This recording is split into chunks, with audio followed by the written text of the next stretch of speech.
This is one show that you just can't pass on. So as always, gather around your favorite spot. And some of these highlights will have you grabbing your head. Others will bring a smile to your face. We are off and running.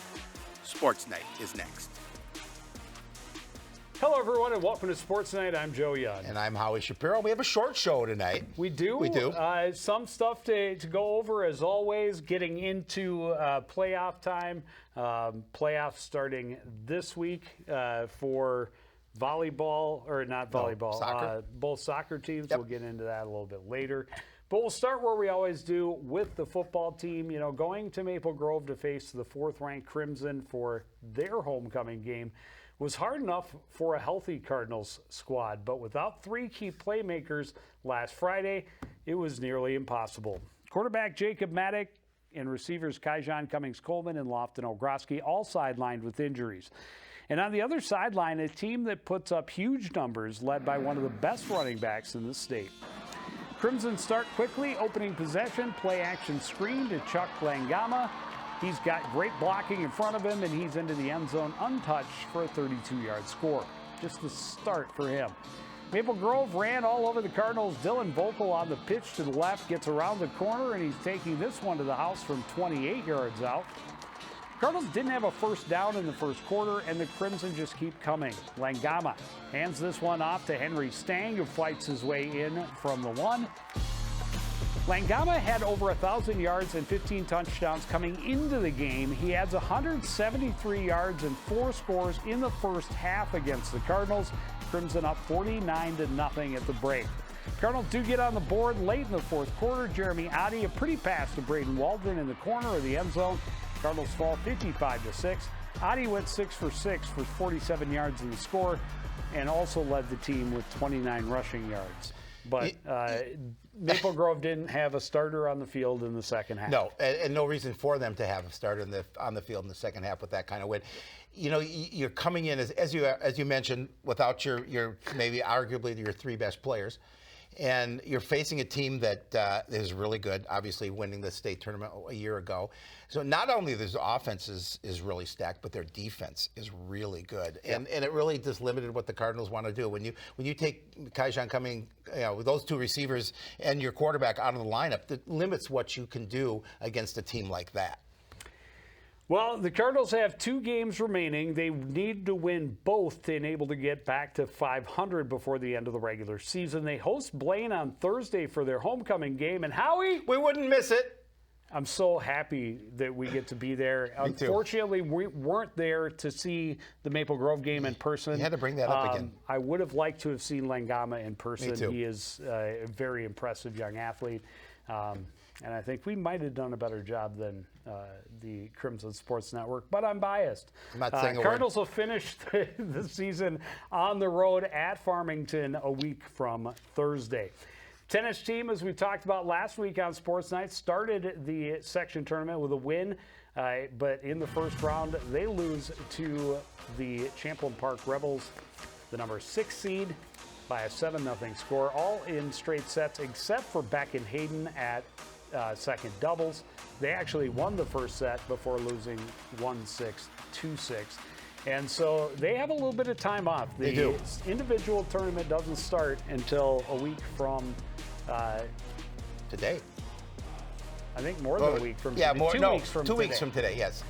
Is when it starts. Champlain Park did pull off an upset in the next round, knocking off third-seeded Rogers, but then fell to Maple Grove 2-1, and the Crimson move on to the quarterfinal or the semifinal round. So they have individual tournaments coming up in a couple weeks. It'll be interesting to see what singles and doubles lineups Coach Stork decides to put out there. Just a couple of seniors in the lineup this year, a lot of youth, and they're excited about what they're going to have coming back.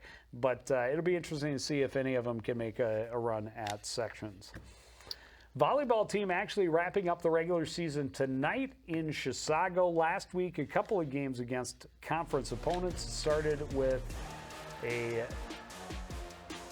trip to Champlain Park where they lost 25-13, 11, and 16 on Tuesday. Well, on Thursday, the Cardinals took the short trip to Blaine for a border battle with the Bengals. Both teams were still looking for their first conference win, but the Bengals were coming in with some confidence, riding their longest win streak of the season. The Cardinals knew it was a great chance to get that conference victory, but they would need their A game all night long. Cardinals offense started extremely slow in set one. They're able to get a nice turn on this volley, and Bella Nelson ends it with a strong attack for the point and the side out. But it was all Bengals in the first. Weak pass on the serve receive. Blaine's Chloe Keller will push it to the floor. Bengals run away with a 25-6 win in the first. Coon Rapids is able to keep it closer in the second. Great serve set up off the serve receive this time. It's Tatum Shevchuk attacking from the left side and leaving no doubt. But again, it's the Bengals taking control down the stretch. Good back set here. Gemma Hansen with a kill down the line. And Blaine takes the 2-0 lead with a 25-13 win. Cardinals fought back from 2 down against Maple Grove, trying to do the same against the Bengals. Great defense right here. Lydia Foster and Nibel Jock combined for the block. Unfortunately, the rally was not to be. The Bengals just too much again in the third. Hansen ends this point, helps the home team complete the sweep with a 25-12 win, and the Bengals get that elusive conference victory. Yeah, we always joke, throw the records out Yes. when these two teams meet in any sport. But they were very similar as far as their record against conference opponents and how they had fared against common opponents. Unfortunately, Cardinals not able to pull that one out. As I mentioned, they're up in Chisago taking on the Wildcats tonight. The 7-4A tournament actually doesn't start until the 25th, so they've got a little while. A little bit of time. Yep. I know sometimes they get a tournament in between that they don't put on the hub. So if there's something along those lines, I don't know about it. I'm not sure. But it certainly could happen. Swimming and diving team went to Maple Grove last week, or actually they hosted Maple Grove last week on Thursday. The Crimson were not very friendly in their visit, beating the Cardinals 99-69. But Coach Ashley Radis continues to talk about how impressed she is with the times they're seeing. And there you see it. Again, those top girls are still getting podium finishes against the top teams around, which speaks volumes for their opportunities when we get to section time, which is just a couple of weeks away. But as a team, they just don't have enough to compete. On Saturday, they went up to Cambridge Isani for an invitational, and they finished 6th place out of 6 times, but they only had 10 athletes there. So for them to score as well as they did is really tells a lot about those 10 that were able to go and how well they had done. Again, Coach Radis glowing about the effort she's seeing, the times that she's seeing, and the improvements that she's seen from day one to now what is essentially mid-season. Busy week for them again. This week they're at Andover on Tuesday, and then they host the True Team section tournament on Saturday. Cross-country team, as we talked about, no actual events last week. Had the Hoka 1 2-mile under the lights at the stadium, and that's always a fun event for them. But this week they had to get back down to business, and Northwest Suburban Conference Championships are on Wednesday. Sections are then on the 26th of this month. Boys soccer team finished its regular season at home on Wednesday night, hosting the Champlin Park Rebels. The Cardinal boys were trying to end a 4-game scoreless streak, but a huge task in front of them. The Champlin Park Rebels were 3rd in the conference because of their defense. They were allowing barely over 1 goal per game. Rebels had a lot of possession time, but didn't have a ton of scoring chances. Still, they start the scoring in the 16th minute. Kafima Sano hammering it home from point-blank range. It turned out to be the game winner. Cardinals had some looks in the first half, but not many. A.J. Sauve with a direct kick puts it on net. Evan Martin able to swallow it up. Another free kick for Sauve from the sideline this time, served up to the middle. Martin with a strong punch, and his defender is able to head it out of danger. Rebels threatening to tack on to the lead in the first. Sano works his way back to the middle, fires a rocket. Rising makes a diving save, able to scramble after the rebound and not get called for a foul. One-goal game at half, but the Rebels start quickly in the second. Nice little give and go. Caleb Abaro to Sano, back to Abaro. He blasted past Rising. Gives Champlin Park a little cushion. They had one more off a corner kick. Beautiful bender from Elijah Ibrahim. Catches everyone by surprise, especially Luke Rising. Rebels move up to finish second in the conference with the 3-0 win. Yeah, they're a good squad, and obviously Rising was not happy with the fact, but nothing he could do on that. That was just a perfect shot from the corner. I didn't unfortunately get a chance to. I wasn't there, and I didn't get a chance to watch any of this. But it's not very often. I mean, it's almost unheard of that someone actually goes and tries to bend the corner in for a direct score. Bend it like Beckham. And that's exactly what he did. You know, hats off to him. It was perfectly spun. And yeah, as you mentioned, no chance for Rising to get back.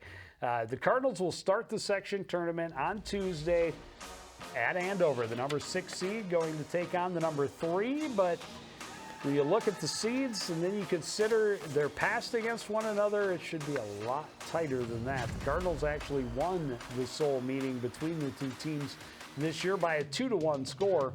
Duluth East is the number 1 seed. They host Cambridge Isani. Anoka, the number 5, welcoming Centennial on Tuesday night, and Blaine will host Forest Lake.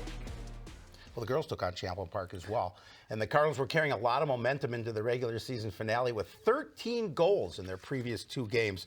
The matchup with Champlin Park put 2 very similar teams on the field, both trying to finish the schedule with a 3-game win streak, but both also have struggled to score, so goals would come at a premium. Cardinals bringing some pressure off an early free kick. Sophia Bakri initial shot is blocked. It comes right back to her, and she fires it in on goal. But right at the keeper, Sophia Lehman makes a save. Both teams had their chances in the first. Rebels attacking deep here, and Bakri will come up, and a huge sliding block and clear in close. There's no score at the break. Coming up here in the second, Champlin Park using their speed to create a few more chances. Trying to spring Hayden Kala on this play, but she's well marked, and Stella Bone comes out to get the takeaway. Nice job by Bone to come out and make sure she got a piece of that.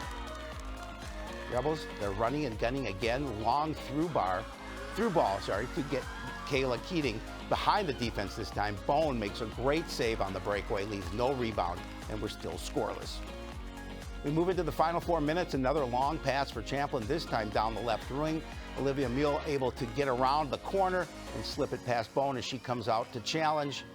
And the Rebels able to get the 1-0 win. And the Cards are going to finish the regular season with a record of 4-11-1. Yeah, that's a tough one to lose because it was because it was a beatable opponent, but hats off to both goaltenders. Actually, really made it a lot closer than it could have been. Luke Rising, I'm impressed by every time I watch, whether I see a game, the full game, or just watch tape. He's a very important piece of the Cardinals' puzzle. And Stella Bone was outstanding on Wednesday night. Just could not, unfortunately, generate any goals at the other end. So it's important to have a good goaltender, no doubt. But we've talked all season long about Rising and how he's kept the boys in games. Could have been much different scores at the end. Well, the Cardinals will also be on the road at Andover, also the number 6 against the number 3. But I think the margin between these two squads a bit wider than that between the two boys squads. Centennial, the number 1 seed for the girls, they'll host Forest Lake. Blaine gets the number 2 seed. They'll get a visit from the Cambridge Isani Blue Jackets. And Anoka will travel up 35 to visit the Greyhounds in Duluth East. We will be there for the doubleheader. We will. Tomorrow night. I believe the girls start first. Correct. But anything can happen. It's playoff time. Yeah, they had a tough outing last time against Andover, so they're looking for a little different outcome. But I think this team is better than it was when they played the Huskies the very first time. Well, we will be at both of those games. We will also obviously be at the football game on Thursday. Excited for homecoming week. Let's all have fun, and let's finish it with some Cardinal wins across the board. That's going to do it for this edition of Sports Night. I want to thank everybody out there for joining us and continuing to support everything we do here at CTN. For the entire crew, including Joel Sipper behind the camera and Howie Shapiro to my right. I'm Joe Young saying good night.